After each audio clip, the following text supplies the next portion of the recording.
সাধু সাধু এটা এটাৰ সময় বাগৰি সলালে নিজৰ আকাৰ আৰু মোৰ কাপোৰ মেলি দিয়া তাৰ ডালত ওলমি থাকে।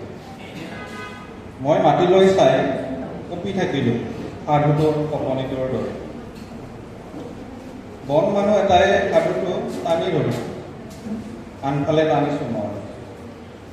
সকলো সভ্য মানুহৰে সাধু প্ৰিয়, পিছে আজিহে জানিলোঁ বন মানুহৰো সাধু প্ৰিয়। পিছে এই শতিকাৰ শিশুবোৰৰ সাধুৰ বাবে সময়ৰ বৰ নাথাকে। আটাইবোৰ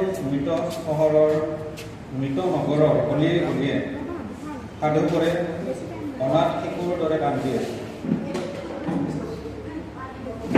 যোৱা ৰাতি হাতী এটা দেখিছিলোঁ সপোন। সি কৈছিল সাধু নুশুনিলে তাৰ টোপনি নাই। ইমান ডাঙৰ হাতী কৈ সাধুৰে টোপনি নিয়াব নোৱাৰে।